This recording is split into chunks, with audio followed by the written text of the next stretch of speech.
Hi hello ನಮಸ್ಕಾರ ಸ್ವಾಗತ YouTube channel ethical hacking ಇನ್ ಕನ್ನಡ. ಇವತ್ತಿನ ಈ ವಿಡಿಯೋದಲ್ಲಿ ನಾನು ನಿಮಗೆ ಯಾವ ರೀತಿ ಒಂದು ವಿಂಡೋಸ್ 10 ಆಪರೇಟಿಂಗ್ ಸಿಸ್ಟಮ್ ಅಲ್ಲಿ ರಿಯಲ್ ಟೈಮ್ ಪ್ರೊಟೆಕ್ಷನ್ ನ ಡಿಸೇಬಲ್ ಮಾಡೋದು ಅಂತ ತಿಳಿಸ್ಕೊಡ್ತಾ ಇದ್ದೀನಿ. ಇಲ್ಲಿ ರಿಯಲ್ ಟೈಮ್ ಪ್ರೊಟೆಕ್ಷನ್ ಬಂದು ವಿಂಡೋಸ್ ಸೆಕ್ಯೂರಿಟಿಯ ಒಂದು ಫ್ಯೂಚರ್ ಆಗಿದೆ. ಸೊ ಇದೇನಕ್ಕೆ ಯೂಸ್ ಆಗುತ್ತೆ ಅಂದ್ರೆ, ನೀವು ಕ್ರ್ಯಾಕ್ ವರ್ಜನ್ ಸಾಫ್ಟ್ವೇರ್ ನ ಯೂಸ್ ಮಾಡಿದಾಗ ವಿಂಡೋಸ್ ಆಪರೇಟಿಂಗ್ ಸಿಸ್ಟಮ್ ಅಲ್ಲಿ ಆ ವಿಂಡೋಸ್ ಆಪರೇಟಿಂಗ್ ಸಿಸ್ಟಮ್ ಆ ಕ್ರ್ಯಾಕ್ ವರ್ಜನ್ ಸಾಫ್ಟ್ವೇರ್ ನ ರಿಮೂವ್ ಮಾಡುತ್ತೆ ಆಟೋಮೆಟಿಕ್ ಆಗಿ. ಸೊ ಅದನ್ನ ಇನ್ಸ್ಟಾಲ್ ಮಾಡ್ಬೇಕಂದ್ರೆ ಮೊದಲು ನೀವು ರಿಯಲ್ ಟೈಮ್ ಪ್ರೊಟೆಕ್ಷನ್ ನ ಮತ್ತೆ ಆಂಟಿ ವೈರಸ್ ನ ಡಿಸೇಬಲ್ ಮಾಡಬೇಕಾಗುತ್ತೆ. ಸೊ ನೀವು ನೋಡ್ತಾ ಇರಬಹುದು, ನಾನು ಇಲ್ಲಿ ವಿಂಡೋಸ್ ಸೆಕ್ಯೂರಿಟಿ ಅಲ್ಲಿ ಹೋದಾಗ ವೈರಸ್ ಮತ್ತೆ ಥ್ರೆಟ್ ಪ್ರೊಟೆಕ್ಷನ್ ಅಂತ ಇದೆ. ಇದನ್ನ ನಾನು ಕ್ಲಿಕ್ ಮಾಡಿದಾಗ ಸೊ ಇಲ್ಲಿ ಮ್ಯಾನೇಜ್ ಸೆಟ್ಟಿಂಗ್ಸ್ ಅಂತ ಇದೆ. ಇಲ್ಲಿ ನೀವು ನೋಡ್ತಾ ಇರಬಹುದು ರಿಯಲ್ ಟೈಮ್ ಪ್ರೊಟೆಕ್ಷನ್ ಅಂತ ಇದೆ. ಅದರ ಜೊತೆಗೆ ಕ್ಲೌಡ್ ಡೆಲಿವರ್ಡ್ ಪ್ರೊಟೆಕ್ಷನ್ ಅಂತ ಇದೆ, ಆಟೋಮೆಟಿಕ್ ಸ್ಯಾಂಪಲ್ ಸಬ್ಮಿಷನ್ ಅಂತ ಇದೆ. ಇದನ್ನೆಲ್ಲ ನಾನು ಡಿಸೇಬಲ್ ಮಾಡೀನಿ. ಅದರ ಜೊತೆಗೆ ಟೆಂಪರ್ ಪ್ರೊಟೆಕ್ಷನ್ ಅಂತ ಹೇಳ್ಬಿಟ್ಟಿದೆ. ಇದೆಲ್ಲ ಡಿಸೇಬಲ್ ಆಗಿದ್ರೆ ಮಾತ್ರ ನೀವು ಥರ್ಡ್ ಪಾರ್ಟಿ ಅಪ್ಲಿಕೇಶನ್ ನ ವಿಂಡೋಸ್ ಅಲ್ಲಿ ಯೂಸ್ ಮಾಡೋದಕ್ಕೆ ಸಾಧ್ಯ ಆಗುತ್ತೆ. ನಾನು ರಿಕಮೆಂಡ್ ಮಾಡೋದು ಥರ್ಡ್ ಪಾರ್ಟಿ ಅಪ್ಲಿಕೇಶನ್ ನ ಇನ್ಸ್ಟಾಲ್ ಮಾಡ್ಕೊಂಡು ಯೂಸ್ ಮಾಡಿ ಅಂತ ಅಲ್ಲ, ಬಟ್ ಕೆಲವೊಂದ್ಸತಿ ನಮಗೆ ಒರಿಜಿನಲ್ ಅಪ್ಲಿಕೇಶನ್ ಅಥವಾ ಒರಿಜಿನಲ್ ಜೆನ್ಯೂನ್ ಅಪ್ಲಿಕೇಶನ್ ಸಿಗದೆ ಇರುವಾಗ ಸೊ ನಾವು ಕ್ರ್ಯಾಕ್ ವರ್ಷನ್ ಸಾಫ್ಟ್ವೇರ್ ನ ಸಹಾಯದಿಂದ ನಾವು ಯೂಸ್ ಮಾಡ್ಕೋತೀವಿ. ಸೊ ಇಂಥ ಟೈಮಲ್ಲಿ ರಿಯಲ್ ಟೈಮ್ ಪ್ರೊಟೆಕ್ಷನ್ ಅತಿ ಮುಖ್ಯ, ಡಿಸೇಬಲ್ ಮಾಡೋದು. ಸೊ ಬನ್ನಿ ಯಾವ ರೀತಿ ಅದನ್ನ ಡಿಸೇಬಲ್ ಮಾಡೋದು ಅಂತ ತಿಳಿಯೋಣ. ಸೊ ನಾನು ಇಲ್ಲಿ ರಿಯಲ್ ಟೈಮ್ ಪ್ರೊಟೆಕ್ಷನ್ ನ ಪರ್ಮನೆಂಟ್ ಆಗಿ ಡಿಸೇಬಲ್ ಮಾಡೀನಿ. ಕಾರಣ ಯಾಕೆ ಅಂದ್ರೆ, ಸೊ ಇಲ್ಲಿ ನಮಗೆ ಆಪ್ಷನ್ ಸಿಗುತ್ತೆ ಆನ್ ಮತ್ತೆ ಆಫ್ ಮಾಡೋದಕ್ಕೆ. ಆನ್ ಮತ್ತೆ ಆಫ್ ಮಾಡಿದಾಗ ನಾವು ಈ ಸಾಫ್ಟ್ವೇರ್ ನ ಇನ್ಸ್ಟಾಲ್ ಮಾಡಿರ್ತೀರಿ, ಇದನ್ನ ಆಫ್ ಮಾಡಿ ನಂತರ ಸಿಸ್ಟಮ್ ರೀಸ್ಟಾರ್ಟ್ ಆದಾಗ ಇದು ಆಟೋಮೆಟಿಕ್ ಆಗಿ ಆನ್ ಆಗುತ್ತೆ. ಮತ್ತೆ ಈ ಅಪ್ಲಿಕೇಶನ್ ಏನಾಗಿರುತ್ತೆ ಇನ್ಸ್ಟಾಲ್ ಆಗಿರುತ್ತೆ ಕ್ರ್ಯಾಕ್ ವರ್ಜನ್ ಸಾಫ್ಟ್ವೇರ್ ನ, ಅದನ್ನ ಆಟೋಮೆಟಿಕ್ ಆಗಿ ರಿಮೂವ್ ಮಾಡ್ಬಿಡುತ್ತೆ. ಅದೇ ಕಾರಣಕ್ಕೆ ನಾನೇನ್ ಮಾಡೀನಿ, ವಿಂಡೋಸ್ 10 ಆಪರೇಟಿಂಗ್ ಸಿಸ್ಟಮ್ ಅಲ್ಲಿ ರಿಯಲ್ ಟೈಮ್ ಪ್ರೊಟೆಕ್ಷನ್ ನ ಪರ್ಮನೆಂಟ್ ಆಗಿ ಡಿಸೇಬಲ್ ಮಾಡೀನಿ. ಅದು ಯಾವ ರೀತಿ ಅಂತ ತಿಳಿಯೋಣ ಬನ್ನಿ. ಸೊ ಮೊದಲಿಗೆ ನಾನೇನ್ ಮಾಡ್ತೀನಿ, ಸೊ ನಾನು ಕ್ರಿಯೇಟ್ ಮಾಡಿರುವಂತಹ ರಿಯಲ್ ಟೈಮ್ ಪ್ರೊಟೆಕ್ಷನ್ ನ ಅದನ್ನ ರಿಮೂವ್ ಮಾಡ್ತೀನಿ ಅಥವಾ ನಿಮ್ಗೆ ತೋರಿಸ್ತೀನಿ. ಸೊ ನಾನು ಹೋದೆ ಆಪರೇಟಿಂಗ್ ಸಿಸ್ಟಮ್ ಅಲ್ಲಿ ಸ್ಟಾರ್ಟ್ ಹತ್ರ ಹೋದೆ. ಅಲ್ಲಿ ನಿಮ್ಗೆ ಒಂದು ಆಪ್ಷನ್ ಸಿಗುತ್ತೆ ಸರ್ಚ್ ಆಪ್ಷನ್. ಅಲ್ಲಿ ರಿಜಿಸ್ಟ್ರಿ ಅಂತ ಹೇಳ್ಬಿಟ್ಟು ಸರ್ಚ್ ಮಾಡಿ ಅಥವಾ RE ಅಂತ ಟೈಪ್ ಮಾಡಿದಾಗ ನಿಮ್ಗೆ ರಿಜಿಸ್ಟ್ರಿ ಎಡಿಟರ್ ಸಿಗುತ್ತೆ. ಅದ್ರ ಮೇಲೆ ಕ್ಲಿಕ್ ಮಾಡಿದಾಗ ಎಸ್ ಅಂತ ಕೊಡಿ. ಇಲ್ಲಿ ಎಸ್ ಕೊಟ್ಟಾಗ ನೀವು ನೋಡ್ತಾ ಇರ್ಬೋದು ಈ ರೀತಿಯಾಗಿ ನಿಮ್ಗೆ ಕಾಣಿಸುತ್ತೆ ರಿಜಿಸ್ಟ್ರಿ ಎಡಿಟರ್ ಫೈಲ್ಸ್. ಇಲ್ಲಿ ನಿಮ್ಗೆ ಒಂದು ಆಪ್ಷನ್ ಸಿಗುತ್ತೆ. ಈ ಆಪ್ಷನ್ ಬಂದು HKey_local_ machine ಅಂತ ಹೇಳ್ಬಿಟ್ಟು ಇದನ್ನ ನೀವು ಕ್ಲಿಕ್ ಮಾಡಿದ್ರೆ ಈ ರೀತಿಯಾದಂತಹ ನಿಮ್ಗೆ ಮೆನ್ಯೂ ಓಪನ್ ಆಗುತ್ತೆ. ಇದರಲ್ಲಿ ನಿಮ್ಗೆ ಸಾಫ್ಟ್ವೇರ್ ಅಂತ ನೀವು ಕ್ಲಿಕ್ ಮಾಡಿದ್ರೆ ಈ ಸಾಫ್ಟ್ವೇರ್ ಅಲ್ಲಿ ನಿಮ್ಗೆ ಮೈಕ್ರೋಸಾಫ್ಟ್ ಅಂತ ಹೇಳ್ಬಿಟ್ಟು ಸಿಗುತ್ತೆ. ಈ ಮೈಕ್ರೋಸಾಫ್ಟ್ ಅಲ್ಲಿ ನಿಮ್ಗೆ ವಿಂಡೋಸ್ ಡಿಫೆಂಡರ್ ಅಂತ ಹೇಳ್ಬಿಟ್ಟು ಸಿಗುತ್ತೆ. ಈ ವಿಂಡೋಸ್ ಡಿಫೆಂಡರ್ ಅಲ್ಲಿ ನೀವು ಆ ಪಾಲಿಸಿನ ಬರೀಬೇಕಾಗುತ್ತೆ.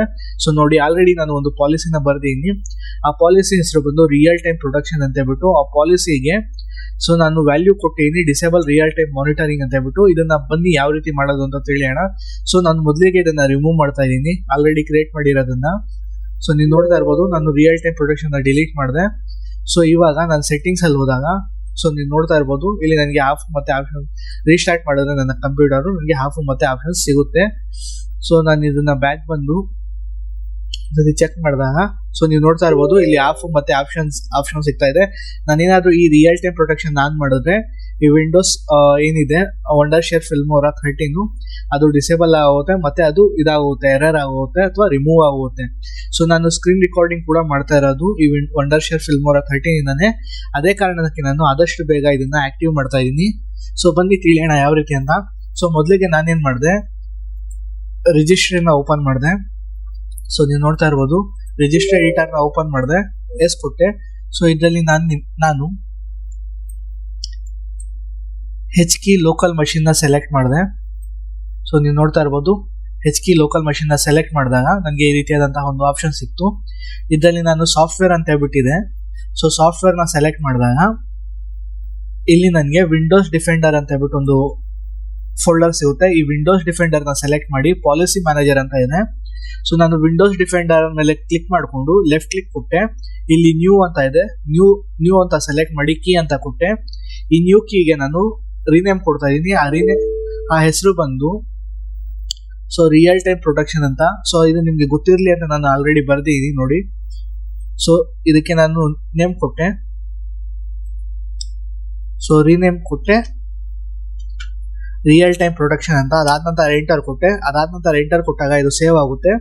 ಸೇವ್ ಆಗಿ ಈ ರೀತಿಯಾದಂತಹ ಒಂದು ನಿಮ್ಗೆ ಕಾಣಿಸುತ್ತೆ. ಅದಾದ ನಂತರ ನೀವು ರಿಯಲ್ ಟೈಮ್ ಪ್ರೊಟೆಕ್ಷನ್ ಮೇಲೆ ಕ್ಲಿಕ್ ಮಾಡಿ. ಸೊ ಈ ರೀತಿ ವಿಂಡೋ ಓಪನ್ ಆದಾಗ ಲೆಫ್ಟ್ ಕ್ಲಿಕ್ ಕೊಡಿ. ಇಲ್ಲಿ ನಿಮ್ಗೆ ನ್ಯೂ ಅಂತ ಬರುತ್ತೆ. ನ್ಯೂ ಅಂತ ಬಂದಾಗ DWORD 32 ಬಿಟ್ ವ್ಯಾಲ್ಯೂ ಅಂತ ಸೆಲೆಕ್ಟ್ ಮಾಡಿ. ಸೊ ನೀವು ಇಲ್ಲಿ 64 ಬಿಟ್ ವ್ಯಾಲ್ಯೂ ಕೂಡ ಸೆಲೆಕ್ಟ್ ಮಾಡಬಹುದು ನಿಮ್ಮ ಆಪರೇಟಿಂಗ್ ಸಿಸ್ಟಮ್ ಮೂಲಕ. ಬಟ್ ನನಗೆ ಇಲ್ಲಿ DWORD 32 ಬಿಟ್ ವ್ಯಾಲ್ಯೂ ಸೆಲೆಕ್ಟ್ ಆಯಿತು. ನಂದು ಆಪರೇಟಿಂಗ್ ಸಿಸ್ಟಮ್ 64 ಮತ್ತು 86 ಬಿಟ್ದು. ಸೊ ಆರ್ಕಿಟೆಕ್ಚರ್ ಹೊಂದಿರೋದ್ರಿಂದ ನಾನು 32 ಬಿಟ್ ವ್ಯಾಲ್ಯೂ ಮೇಲೆ ಟ್ರೈ ಮಾಡಿದ್ದೀನಿ. ಸೊ 32 ಬಿಟ್ ವ್ಯಾಲ್ಯೂ ಮೇಲೆ ತಗೊಂಡಾಗ ಈ ರೀತಿಯಾದಂತಹ ಒಂದು ಪಾಲಿಸಿ ವ್ಯಾಲ್ಯೂ ಕೇಳುತ್ತೆ. ಇಲ್ಲಿ ನಿಮಗೆ ರೀನೇಮ್ ಕೊಡಬೇಕಾಗುತ್ತೆ. ಆ ರೀನೇಮ್ ಏನಂದ್ರೆ ಡಿಸೇಬಲ್ ರಿಯಲ್ ಟೈಮ್ ಮಾನಿಟರಿಂಗ್ ಅಂತ ಕೊಟ್ಟು, ಸೊ ನೀವು ನೋಡ್ತಾ ಇರ್ಬೋದು ನಾನು ರೀನೇಮ್ ಕೊಟ್ಟೆ. ಸೊ ರೀನೇಮ್ ಕೊಟ್ಟಾಗ ಡಿಸೇಬಲ್ ರಿಯಲ್ ಟೈಮ್ ಮಾನಿಟರಿಂಗ್ ಅಂತ ಕೊಟ್ಬಿಟ್ಟು ಎಂಟರ್ ಕೊಟ್ಟೆ. ಸೊ ಇವಾಗ ಅದು ಸೇವ್ ಆಗಿದೆ.